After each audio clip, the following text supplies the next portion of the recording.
Vous êtes-vous déjà retrouvé dans une situation où dire oui semblait plus facile que de dire non, même si tout en vous criait non? Comme accepter ce troisième mariage de votre cousin Gérard un mardi soir dans une grange. Eh bien, si vous restez avec moi, je vais vous montrer comment dire non, poliment, efficacement, et surtout sans culpabiliser et sans devenir la personne que tout le monde évite au repas de famille.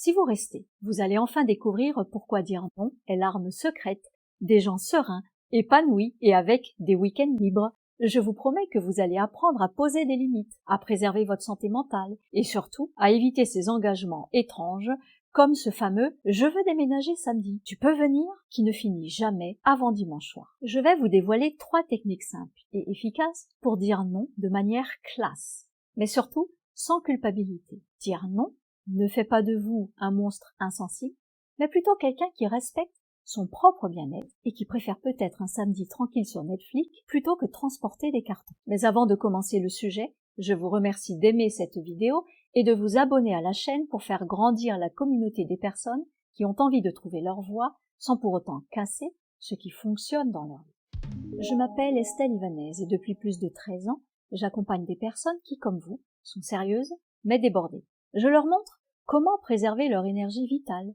et donner du sens à leur vie grâce à l'archéologie. Je suis passée par là, à dire oui à tout et à tout le monde, jusqu'à ce que je me rende compte que je vivais la vie des autres au lieu de vivre la mienne. Vous voyez ce que je veux dire? Restez jusqu'à la fin.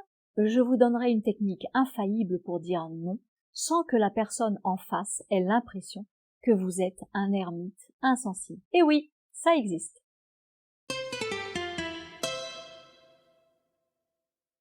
Dire non est sans doute l'une des décisions les plus importantes que vous puissiez prendre pour préserver votre bien-être mental et physique. Imaginez votre esprit comme une boîte de réception. Chaque fois que vous dites oui, c'est un email en plus qui arrive.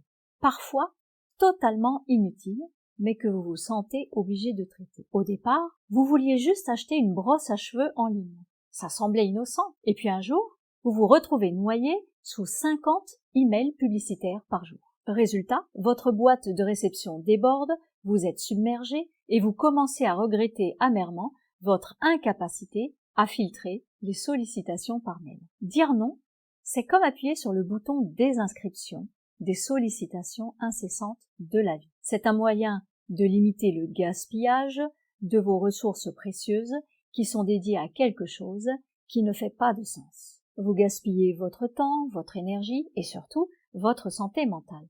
Dire oui, à défaut de savoir dire non, c'est courir le marathon de la vie avec un sac à dos rempli de briques. Et dans le même temps, vous avez tellement envie du contraire, avancer plus léger et plus serein.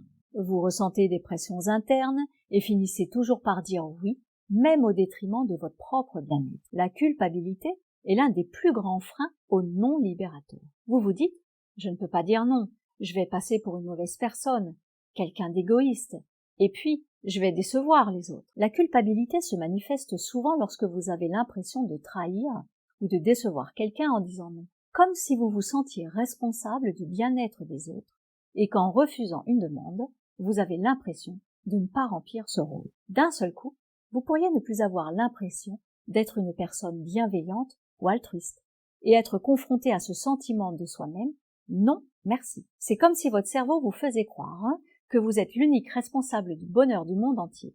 Mais vous ne l'êtes pas. Dire non n'a jamais transformé quelqu'un en ermite reclus ou en sociopathe. Au contraire, cela vous permet de garder la tête hors de l'eau et d'éviter l'épuisement émotionnel. Il y a une vieille croyance qui repose sur l'idée erronée que prendre soin de soi est incompatible avec l'altruisme. Je dirais même, dire non peut même être considéré comme une forme d'altruisme intelligent. Quand vous préservez votre santé mentale et physique, vous êtes plus disponible pour les personnes qui ont réellement besoin de vous. Et surtout, dans de meilleures conditions. Imaginez-vous donner un coup de main alors que vous êtes déjà exténué. Cela ne finit bien, ni pour vous, ni pour l'autre que vous n'avez pas pu aider correctement. Prendre soin de soi, avoir envie de ne pas faire quelque chose si les conditions de bonne réalisation ne sont pas réunies, avoir envie de ne pas faire quelque chose parce que cela ne vous correspond pas à ce moment précis, n'a rien à voir avec l'égoïsme. Pensez à cela. Chaque fois que vous dites non à quelque chose qui n'est pas aligné avec vos besoins réels et profonds, vous dites oui à votre profondeur. Vous faites un pas vers une vie avec plus de sens, en correspondance avec qui vous êtes vraiment. Cela ne veut pas dire ignorer les autres ou être méchant avec eux, mais simplement reconnaître que vous avez des limites et que vous aussi, vous avez le droit de faire des choses que vous aimez, éprouvez et dont vous avez envie. Et vous avez le droit de ne pas faire de choses que vous n'aimez pas ou que vous ne pouvez pas et dont vous n'avez pas envie. Respecter vos envies est non seulement sain, mais nécessaire. Quand j'ai étudié la réquiologie, j'ai appris à dire non. Non pas pour embêter l'autre ou pour refuser de l'aider, mais tout simplement parce qu'en me calant sur ma profondeur, dans chaque acte que je fais, j'ai besoin de le faire dans un équilibre qui me met ni en avant, ni en arrière par rapport aux besoins de l'autre. Beaucoup de personnes craignent également que dire non entraîne une forme d'exclusion sociale ou une dégradation de leur relation. En arrière-fond, il y a souvent cette peur que refuser une demande pourrait les rendre moins appréciés ou aimés. D'autres personnes ressentent de la honte à l'idée de dire non, pensant que cela remet en question leur valeur ou leur capacité à être utile. D'autres encore ressentent de l'anxiété, car dire non implique pour elles souvent une confrontation, ou du moins une situation inconfortable. Je me souviens avoir accompagné une femme que je vais nommer Julie. Elle est en burn-out. Elle m'explique que le fondement de sa difficulté est qu'elle ne sait jamais dire non. Chaque semaine, ses collègues lui demandent de relire le rapport, d'assister à des réunions inutiles, ou même de gérer des dossiers qui ne sont pas les siens. Elle a toujours accepté, par peur de paraître insensée. À la fin de la journée, elle est épuisée, irritée, et ses propres projets restent en suspens. Finalement, elle a fini par faire un burn-out, simplement parce qu'elle avait oublié une chose essentielle, dire non, pour protéger son bien-être. Nous avons donc fait un travail ensemble pour que Julie se libère de cet émotionnel négatif et qu'elle apprenne à dire non à ces tâches additionnelles. Elle voulait plus d'énergie pour ses propres projets et être capable de se mettre moins en situation de stress. Au bout de plusieurs semaines d'introspection, elle me dit qu'elle avait toujours pensé que dire non, c'était trahir les autres, alors qu'en réalité, elle n'avait fait que se trahir elle-même en permanence, en bafouant ses valeurs et sa santé mentale.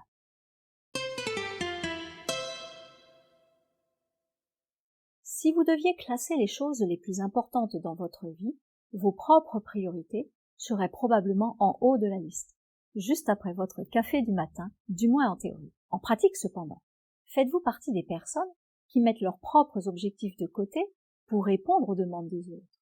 Et pourquoi? Beaucoup m'ont dit qu'elles craignent que dire non soit interprété comme une preuve de désintérêt, voire pire, de rejet. Oui, cette fameuse peur du rejet, aussi persistante qu'une chaussette qui disparaît mystérieusement dans la machine à laver. Voilà comment cette peur s'infiltre. Elle nous pousse à dire oui à des projets, des engagements, voire à des sorties qui, soyons honnêtes, ne nous excitent pas plus qu'un documentaire sur la reproduction des lombrics. Et tout cela est souvent accompagné d'un monologue intérieur fascinant. Si je dis non, ils vont penser que je suis paresseux. Ou pire encore, ils vont arrêter de m'inviter et je finirai seule avec mon hamster. C'est un drame psychologique que l'on joue en boucle. Mais ce n'est pas votre capacité à dire oui à tout qui détermine votre valeur aux yeux des autres. Alors, pourquoi est-ce si important de faire passer vos priorités en premier? D'abord, parce que vos priorités définissent qui vous êtes et ce que vous voulez accomplir. Si vous passez votre temps à répondre aux besoins des autres sans jamais vous concentrer sur les vôtres, vous vivez pour les autres. Il est important de vous rappeler que vos priorités sont les seules choses que vous pouvez vraiment contrôler. Les demandes extérieures, elles, sont infinies. Si vous ne posez pas de limites, votre temps et votre énergie seront dilapidés dans une myriade de tâches qui, au final, ne vous apportent ni satisfaction, ni épanouissement. Vous pouvez jongler avec 1000 engagements, mais à quel prix? En oubliant vos priorités, vous risquez de vous retrouver constamment à rattraper le temps perdu, tout en ayant ce sentiment diffus que quelque chose manque dans votre vie. Vous finissez par éprouver de l'épuisement et de la frustration. Votre emploi du temps est rempli de choses qui vous ne appartiennent pas et vous vous demandez pourquoi vous n'êtes jamais satisfait. Quand vous vivez pour vos propres projets, vous trouvez un équilibre personnel qui est essentiel à votre bien-être. Cela vous aide à gérer votre temps, votre énergie et vos ressources de manière plus équilibrée, car vous savez exactement ce qui est important pour vous. En réalisant vos projets, vous réduisez le sentiment de dispersion et d'épuisement et vous vous concentrez sur ce qui vous nourrit vraiment. Cela vous permet de mieux gérer vos engagements et de trouver une véritable satisfaction dans votre quotidien. Réaliser vos projets vous permet de donner un véritable sens à votre existence. En acceptant tout ce qu'on vous propose, vous reportez ce qui est important pour vous. Comment, au final, pouvez-vous avoir une vie qui vous remplit et où vous vous sentez vraiment à votre place? Ce sont vos besoins et envies personnelles qui vous motivent chaque jour et qui vous procurent un sentiment d'accomplissement. Vivre pour ses propres objectifs, c'est sortir du pilote automatique et se reconnecter à ce qui vous passionne et vous rend heureux. Cela évite de vivre la vie des autres ou de se retrouver prisonnier des attentes extérieures. Alors, commencez déjà à vous libérer de cette peur qui annihile vos propres priorités. Arrêtez d'accumuler des tâches qui n'ont rien à voir avec vos projets personnels ou professionnels. Dire non de temps en temps vous permet de vous recentrer sur ce qui compte vraiment, de mieux gérer votre énergie et surtout d'éviter de vous retrouver à rédiger une thèse sur les plantes rares pour un ami juste parce que vous n'avez pas osé refuser. Sérieusement, qui a le temps pour ça? Au lieu de jongler avec 1000 engagements, vous pouvez enfin vous concentrer sur ce qui vous passionne et vous motive vraiment. Et croyez-moi, c'est bien plus fun que de finir épuisé avec des tâches dont vous seriez bien passé, ou d'avoir le sentiment de passer à côté de votre vie.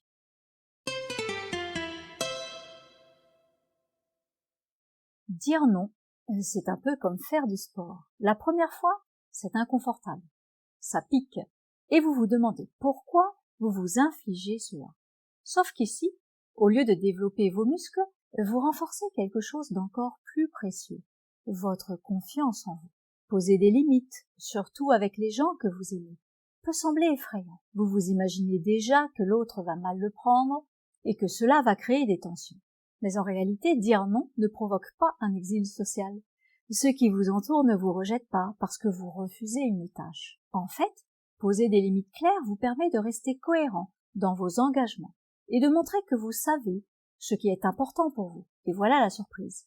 Les gens respectent bien plus une personne qui sait dire non avec bon sens, car cela montre que vous êtes fiable et que vous savez où sont vos priorités. En gros, vous passez de larbin officiel à personne de référence en un simple non. Dire non, c'est aussi un signe de respect envers vous-même et envers l'autre. Vous ne dites pas non parce que vous ne tenez pas à cette personne, mais parce que vous vous respectez assez pour savoir ce qui est bon pour vous. Et devinez quoi? Ce respect inspire souvent plus de respect en retour. En apprenant à poser vos limites, vous montrez à l'autre comment respecter ses limites. En réalité, ce qui détermine votre valeur, c'est vous-même. Si vous passez votre temps à organiser votre vie en fonction des attentes des autres, dans l'espoir d'obtenir leur validation, c'est perdu d'avance. Leur perception de vous sera aussi changeante que la météo en haute montagne, fluctuant au gré des oui et des non que vous distribuez. Vous finirez par être piégé dans un cycle sans fin où vous ne serez jamais vraiment heureux, toujours à la recherche de cette reconnaissance extérieure. La première valeur que vous devez nourrir, c'est celle que vous vous accordez. Franchement, au nom de quoi l'autre aurait-il plus raison que vous sur ce que vous valez? Au nom de quoi serait-il mieux placé pour juger de qui vous êtes? Au nom de quoi devrait-il passer avant vous et vos besoins? C'est toujours une notion d'équilibre entre vos échanges avec les autres. Mais pour atteindre cet équilibre, il faut déjà appliquer le principe fondamental de l'art écologique, se recentrer sur soi. Il s'agit de savoir comment le faire et d'avoir fait un travail suffisant pour rester ancré. Si vous ne vous accordez pas vous-même de la valeur et du respect, comment voulez-vous que les autres le fassent à votre place? Si vous êtes prêt à renoncer à vos propres valeurs pour satisfaire les autres, il ne faut pas s'étonner que votre estime personnelle en prenne un coup. D'une part, parce que vous êtes le premier à la bafouer, d'autre part, parce que vous donnez aux autres le signal que vous êtes d'accord pour qu'elle soit bafouée. Dire non est en fait l'une des plus grandes démonstrations d'estime de vous-même. Cela prouve que vous vous connaissez assez bien pour savoir ce qui vous convient et ce qui ne vous convient pas. C'est un acte de respect envers vous-même. Et paradoxalement, c'est aussi ce qui inspire le respect chez les autres. En apprenant à dire non, vous montrez que vous savez gérer vos propres besoins et vos priorités sans vous laisser submerger par les demandes des autres. Imaginez ce scénario. Vous passez votre vie à dire oui, même quand cela vous coûte. Vous finissez frustré, fatigué et à la limite de l'épuisement. Tout ça pour essayer de satisfaire tout le monde. Mais qu'arrive-t-il finalement?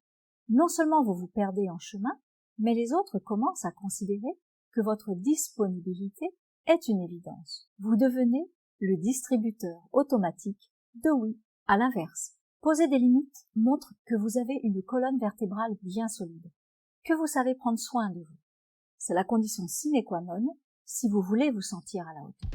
En résumé, dire non, ce n'est pas renoncer à des opportunités ou créer des conflits, c'est simplement choisir de répondre à vos besoins et aspirations profondes. En apprenant à dire non aux choses qui ne vous ressemblent pas, vous évitez l'épuisement, la mauvaise estime de vous et surtout, vous reprenez le contrôle de votre temps et de votre santé mentale. Apprenez à dire non et vous verrez que votre santé mentale, vos week-ends et même vos relations s'amélioreront. Alors, si vous sentez que vous avez une once d'émotionnel qui traîne et vous empêche de dire non, je vous invite à découvrir ma formation gratuite afin de savoir comment dissoudre cet émotionnel et trouver la force d'assumer ce qui vous plaît et ce qui ne vous plaît pas. Pour les autres, surtout, n'oubliez pas d'aimer cette vidéo et de vous abonner à la chaîne. J'espère sincèrement que cette vidéo vous a été utile. Je vous dis à très bientôt.